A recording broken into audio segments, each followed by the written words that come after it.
Olá pessoal, tudo bem? Estamos começando mais uma aula de filosofia, primeira, gravada aqui por nós, no segundo período. Conteúdo, que nós vamos ver é esse que está aparecendo aqui na telinha de vocês, titulado A Dúvida, tá certo? Então, nesse conteúdo, nós vamos dividir em duas partes. A primeira, na aula de hoje, que é falando de uma maneira generalizada, sobre a importância das perguntas, o que é uma atitude filosófica, qual a importância de tê-la, o que é a dúvida filosófica, enfim. E na segunda parte nós vamos falar da dúvida metódica de René Descartes, que é um pouquinho mais complexo, tá certo? Então a dúvida metódica a gente vai bem devagarzinho até que a gente possa compreendê-la como um todo, ou assim espero, beleza? Então vamos começar nossa aula falando sobre a importância de perguntar. Então tá aí o subtítulo, assim como está no livro de vocês, a importância de perguntar. Então, pessoal, a filosofia ela é uma disciplina, digamos assim, ou uma ciência, uma forma de saber, que ela está muito ligada à questão das dúvidas, das perguntas, das questões que se levantam, certo? E aí nós começamos exatamente com uma pergunta, Por que nós não perguntamos? O que nos leva a não ter o hábito de questionar, de perguntar, de arguir as pessoas, enfim. Então vamos lá. Durante a aula, uma aula normal, uma aula em sala de aula, sinceramente, quantos de vocês perguntariam se tivessem alguma dúvida? Quantos de vocês levantariam a mão e participariam? Então, quantos de vocês fariam isso? Quando eu cursava o ensino médio, eu não tinha o costume de fazer isso. Eu tinha dúvidas, eu guardava-as para mim, por algumas das razões que estão listadas aí na tela. E isso ali me prejudicava, isso era ruim para mim mesmo. Por quê? Porque eu ficava com aquela dúvida, muitas vezes a dúvida não era sanada e eu não aprendia de fato como ou o que eu deveria aprender, E depois, já na graduação, e lógico como professor, eu compreendi de fato a importância dessas perguntas. Mas o que nos leva a não perguntar? E eu creio que muitos de vocês vão se identificar com isso, tá certo? Então, por que não perguntamos? O primeiro tópico listado aí é medo de falar em público, Então, muitas vezes nós não perguntamos algo, seja numa palestra, numa aula, ou numa situação que mais de uma pessoa está próximo ali a você, pelo simples medo de falar em público. Então, durante a explicação, por exemplo, na aula de história, vamos supor que o professor Evantuil, se estivesse em sala, trouxesse algo, um conteúdo para vocês, falando, não sei, sobre o Egito Antigo, falando sobre mumificação, tá certo? E aí, alguns de vocês poderiam ter alguma dúvida, Tá, mas beleza, a mumificação era assim e tal, mas por que fariam isso? Então, como se dava isso? E aí, muito provavelmente, essa dúvida ficaria, porque o medo de falar. Esse medo tem várias razões, O medo de falar errado, o medo de achar, principalmente, que a sua pergunta é uma pergunta besta. Digamos assim, vou perguntar nada, isso é uma besteira. Quando, na verdade, não é, pessoal. Se vocês pegarem o livro de vocês, no início do capítulo 2, ele vai trazer uma história, uma ilustraçãozinha da vida de Sócrates. Sócrates, um dos grandes filósofos da antiguidade, um dos grandes filósofos da história. E aí conta que Sócrates estava ensinando, estava filosofando, enfim, ensinando em Atenas, nas ruas de Atenas, quando de repente aquela situação é cortada, Há um corte, há algo que acontece que chama a atenção de todo mundo. Uma pessoa pega e grita assim, pega ladrão. E aí um guarda que escuta isso, imediatamente corre atrás do ladrão. As pessoas começam a olhar. E Sócrates, no exercício de sua reflexão, ele para, olha aquela cena e questiona, o que é um ladrão? Nós ouvindo essa história, a gente vai pensar, que pergunta idiota, um ladrão é alguém que pega algo que não lhe pertence, certo? Mas o que Sócrates quis fazer com essa pergunta, com essa questão, foi tentar, digamos assim, racionalizar, foi tentar aprofundar isso. O que é ser um ladrão, o que é um ladrão, enfim. Porque muitas vezes, pessoal, tirando um pouquinho o foco, mas pensando nessa história de Sócrates, nós falamos assim, pô, o cara é ladrão, ele roubou, mas nós não paramos para nos perguntar por quê. Tem pessoas que roubam porque não podem ter o que quer e tem aqueles que o fazem por necessidade, tá certo? Não estou aqui defendendo ladrões, tá certo? Mas é só uma maneira de vocês compreenderem que nós devemos pensar, questionar tudo, até algo simples como nessa história de Sócrates, tá certo? Então, por que nós não perguntamos? Medo de falar em público, medo de a dificuldade de expressão está ligada a esse medo. Então, eu não consigo falar direito, eu não consigo me expressar direito, então eu travo, eu não pergunto, eu não falo, eu não questiono. E às vezes você tem até uma pergunta interessante, ou simples, mas que é a dúvida do seu colega também. Okay? Então, com o decorrer, né, do tempo, eu fui compreendendo isso e hoje eu mudei nesse sentido e eu não tenho medo de fazer perguntas até bestas, digamos assim. Se eu tenho uma dúvida, eu prefiro saná-la do que ficar com aquela dúvida martelando na minha cabeça. Tá certo, galerinha? Então, por que não perguntamos? Medo de falar em público, né?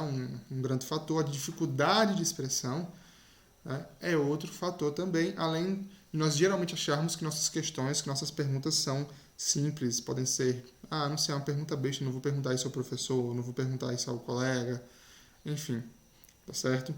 E aí, o último tópico vai nos trazer a ideia, né, da importância de perguntarmos. Então, qual a importância de perguntar? Através de uma pergunta, ou de questões, ou de questionamentos, né, nós adquirimos conhecimentos, tá certo? Se tem algo que eu não sei, eu pergunto a alguém que sabe, e aí eu passo a aprender, ok? Nós vencemos as barreiras já listadas aí. Então, mesmo quando eu tenho medo de falar em público, quando eu tenho dificuldade de expressão, que eu venço isso, né? Isso é algo fantástico. Okay? Eu vou além dos meus limites, além do que eu acho que eu posso fazer. Okay? E, por fim, revela o interesse por nossos semelhantes, tá certo? Quando você pergunta a alguém se ela está bem, quando você pergunta algo, não só sobre a vida da pessoa, mas, enfim, outras questões também envolvem-se nesse sentido. Okay? Então, quando eu cursava o ensino médio, né, eu tinha medo de falar em público. Eu me lembro muito bem, e eu estou falando isso não só para ilustrar, mas também para que vocês possam ver, né, que mesmo eu como professor já passei por isso, né, e tem como vencer isso. Né? Então, quando eu era aluno aí da Escola Santa Teresa também, né, fazia o ensino médio, eu tive uma apresentação no pátio, a gente foi fazer uma visita no Ibama, lá na Serra, na Chapada do Araripe, e aí ficou da gente a fazer uma apresentação. Né? E eu tinha muito medo de falar em público, eu tinha muita vergonha. E aí, nesse sentido, para piorar, a apresentação era no pátio. Então, toda a escola estava reunida em minha frente. E eu travei, eu não consegui falar, falei até a sigla, né? Aliás, até o significado da sigla do IBAMA, eu falei errado. E eu fiquei com muito medo, né, de falar isso, ali me travou. E como foi que eu consegui mudar? A graduação me ajudou muito, certo? Como vocês sabem, eu sou graduado em História e há muita discussão, né, de textos, enfim, muitos debates, isso ajuda, né, a gente a se expressar. A sala de aula me ajudou muito nisso, além de outras questões também, certo, pessoal? Então, não tenham medo de perguntar, não tenham medo de se expressar, ainda que fale errado, ainda que uma pergunta que aparentemente é simples, mas não tenham medo, o importante é que as dúvidas de vocês sejam sanadas. Eu não sei se vocês conhecem um canal chamado Futura, é um canal que pertence à Globo, e é um canal educativo. Né? E eu me lembro muito, quando eu falo desse conteúdo, de uma propaganda, de um comercial do Futura, que falava assim, né? Não são as perguntas, não são as respostas que movem o mundo, mas sim as perguntas. Okay? Então, essa é a importância de questionar, de perguntar. Surgem novos horizontes, tá certo? Novas possibilidades. Por isso Sócrates faz aquela pergunta, o que é um ladrão? Para que as pessoas parassem para raciocinar assim, o que é mesmo? É uma pessoa que pega algo que não lhe pertence? Tem outra definição? Enfim, certo? Então, as perguntas, elas movem o mundo. Okay? Então, por exemplo, em um ano, digamos assim, ou menos de um ano, já tínhamos vacinas prontas. O fato de estarmos vacinados ou não é outra questão, ok? Mas já tínhamos vacinas prontas. Então, o que foi que moveu a ciência nesse sentido? Né? Foi o quê? Qual foi a pergunta? Como podemos vencer a Covid? Como podemos imunizar as pessoas? E aí os cientistas, os laboratórios começaram a correr atrás e foram achadas, né, encontradas algumas respostas. Aqui no Brasil, 2 ou 3 vacinas produzidas, no restante do mundo outras vacinas produzidas, certo? Então, essas questões é que nos levam a ir mais adiante, tá certo? Então, essa é a importância de perguntar, ok? Ficou compreendido? Tudo tranquilinho? Vamos para o próximo tópico. Atitude filosófica. Então, as perguntas, né, como já disse, são essenciais no mundo, né, no contexto geral. E aí nós começamos com uma frase, né, do filósofo alemão Karl Jaspers, não sei necessariamente a pronúncia correta, mas aí essa frase dele diz o seguinte, né, as perguntas em filosofia são mais essenciais que as respostas. Cada resposta transforma-se numa nova pergunta, certo? Esse é um texto que está no livro dele chamado Introdução à Filosofia, ok? Então olha que interessante essa frase do Karl Jaspers, que ele traz, que as perguntas para a filosofia são mais importantes, mais essenciais que as respostas, né? E que cada resposta transforma-se novamente em novos questionamentos, certo? Então isso ilustra também um pouquinho daquela história que eu contei agora há pouco de Sócrates, né? Então, mas o que é uma atitude filosófica, Vinícius? Então, nós vimos a importância de perguntar, a importância de questionar, certo? E vamos falar o que é ter uma atitude filosófica, né? Então, vamos lá, a filosofia busca a ampliação de nossos horizontes, através do quê? Dos questionamentos, da racionalização, tá certo? Então, se eu sigo algo de maneira cega, sem questionamentos, isso não vai ampliar meu horizonte. Eu vou dar um exemplo aqui, tá certo? A questão da religião. Se eu frequento determinada religião e não questiono certas verdades, certos dogmas, né, digamos assim, certas verdades daquela religião, eu não vou ter um meu horizonte ampliado. Para mim, a verdade é aquela, é isso aqui, pronto, é isso aqui que está na minha frente e pronto. Mas a partir do momento em que eu tomo a chamada atitude filosófica, certo? Isso vai ampliar os meus horizontes. Tá, isso aqui está falando aqui, a minha religião diz que isso é verdade. Mas por quê? Como se deu isso? De que maneira? Existem outras formas de interpretar este fato? Existem outras verdades além dessa? E aí vai, isso vai ampliar os seus horizontes. Não é algo fácil, tá certo? Mas algo que se faz necessário. E vamos à grande questão desse tópico, né? O que é uma atitude filosófica? Né?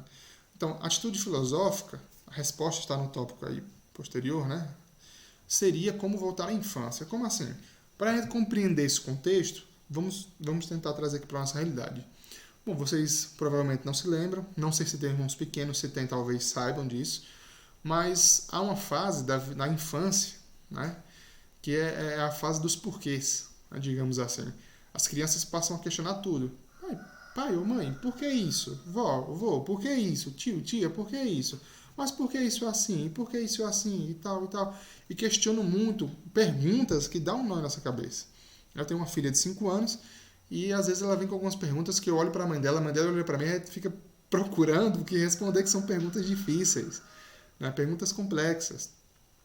E a ideia da atitude filosófica é essa, seria como uma volta à infância. Ou seja, ter uma atitude filosófica é algo fantástico. Ter uma atitude filosófica significa você questionar, você perguntar, você duvidar, não simplesmente aceitar tudo como uma verdade, tá certo? Eu vou levar um exemplo disso para a nossa realidade política, né? Política do Brasil. Então, infelizmente, nós temos o Brasil bem polarizado, ou seja, bem dividido, né? 2 campos. O pessoal que apoia o presidente, né, digamos assim, e a galera que é radicalmente contra, ou, enfim, a oposição. Eu sei que há 2 polos, tá certo?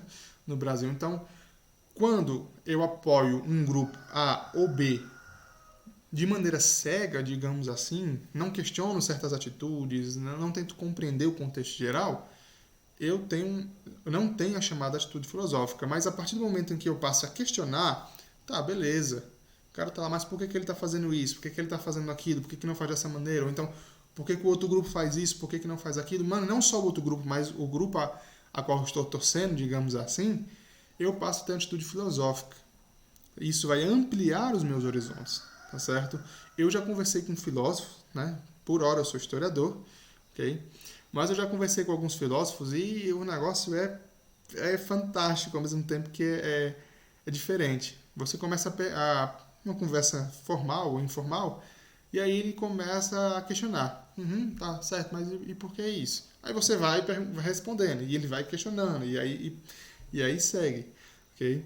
Então, a ideia da atitude filosófica é que nós tenhamos uma atitude questionadora.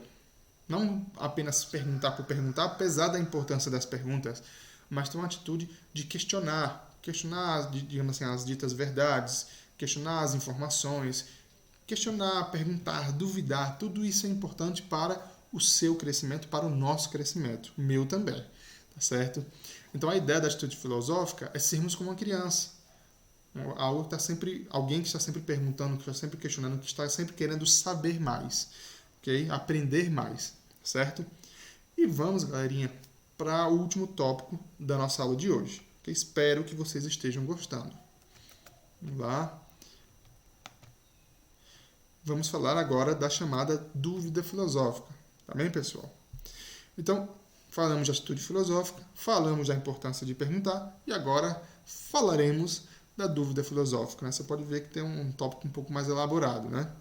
Então, o que seria a dúvida filosófica? Eu falei nesse exato momento, não é possível que vocês não estejam se lembrando, né, que a atitude filosófica é você ter uma atitude questionadora, você ter uma atitude que trazem dúvidas, perguntas, enfim, né?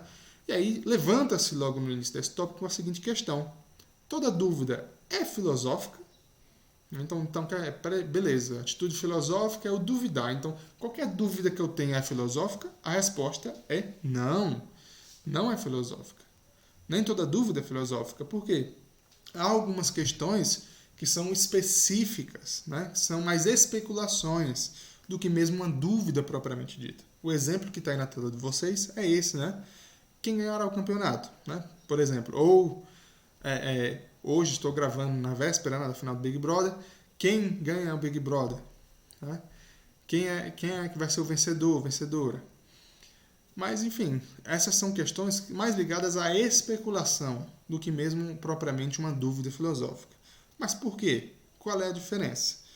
Uma dúvida filosófica, ela vem de uma necessidade mais racional, ou uma necessidade de uma explicação racional, tá certo? Para algo que se tornou incompreensível ou cuja compreensão existente, né, a compreensão atual, ainda não satisfaz. Ou não satisfaz a pessoa. Então, aquelas dúvidas mais complexas são dúvidas filosóficas, tá certo? Então, por que o mal existe? Para onde vamos? Não sei, o que vem depois da morte? Enfim, essas questões mais complexas que falam também da existência da vida humana são dúvidas filosóficas, tá certo? Então, para se ter uma dúvida filosófica, é necessário que a suspensão do juízo. O que é isso, suspensão do juízo, Vinícius? É simples, pessoal. Todos nós temos uma mínima compreensão sobre os fatos, né, da vida, da nossa vida, do que acontece no mundo. Então, a ideia de suspender o juízo é o quê? É você se esquecer do que você já sabe. É você não tentar sanar a sua dúvida com o seu conhecimento prévio ou com o conhecimento que você já tem, tá certo? Então, vamos lá. Então, por exemplo, mais uma vez eu vou tocar na questão da religião, tá certo? Então, tem muitas pessoas que têm preconceito religioso, enfim, ou por serem religiosos ou não serem religiosos, né? Mas vamos lá. Então, vamos supor que eu seja uma pessoa católica e eu digo assim, não, eu tenho uma dúvida a respeito dos evangélicos, mas eu acho que a resposta é essa, enfim, o que eu penso deles é isso e pronto. Então, para que essa dúvida seja sanada, seria necessário o quê? Eu parar de pensar ou tentar esquecer tudo que eu já sei sobre aquele grupo para depois aprender ou compreender, para saber se o meu pensamento anterior era válido ou não. Então, a ideia de suspender o juízo é isso, é você tentar não usar o que você já sabe, o que você já tem em mente, para responder aquela sua dúvida, tá certo? Compreendeu? Aliás, compreenderam ou não? Okay? E a dúvida filosófica ela é baseada na regra da razão. O que é a regra da razão, Vinícius? A regra da razão ela se aplica às explicações, ou seja, às respostas da dúvida filosófica. Okay? Então, para que haja uma dúvida filosófica, né? É necessário que seja uma dúvida mais complexa, algo racional, algo que traz um aprofundamento, um raciocínio, uma reflexão mais profunda. E para se chegar a uma resposta, digamos assim, filosófica, né, é necessário você suspender o juízo, ou seja, esquecer o seu conhecimento prévio, ok? E também aplicar a sua resposta à chamada regra da razão. Okay? Então, o que seria essa regra? Né? Ela se aplica às explicações, né, às respostas, e as respostas da dúvida filosófica elas têm que ter justificativas racionais. Não pode ser algo emotivo ou achismo. Tem que ser algo mais concreto. Okay? Justificativas racionais, coerentes, tem que fazer sentido, okay? E não contraditórias. Então, se eu dou a resposta sobre algo para vocês e me contradigo, ou me contradizo, não sei, esqueci agora, mas se vocês me perguntam algo e eu digo sim, depois posteriormente eu digo não, isso é uma contradição, tem algo errado com a minha resposta, não é isso? Então, a dúvida filosófica ela existe a partir de um questionamento mais aprofundado e a resposta que surge dela ela tem que ser racional, tem que ser coerente, fazer sentido e também não pode ser uma resposta contraditória, senão não é uma resposta filosófica, tá certo? Galera, eu espero que vocês tenham gostado dessa aula. Qualquer dúvida, vocês coloquem no grupo, no PV, eu tentarei explicar novamente para vocês. Teremos atividade, sim, na aula de hoje, tá certo? E um abraço, se cuidem. Se der tudo certo, se Deus quiser, logo logo nós estaremos em sala de aula, ok? Vamos torcer por isso, que eu também estou sentindo falta. Okay? Então, um abraço, boa aula. Assistam o vídeo quantas vezes vocês acharem necessário, tá bom? Também tem no livro de vocês o texto de apoio, capítulo 2. Leiam, tá certo? E façam as atividades. Valeu, pessoal. Até a próxima aula.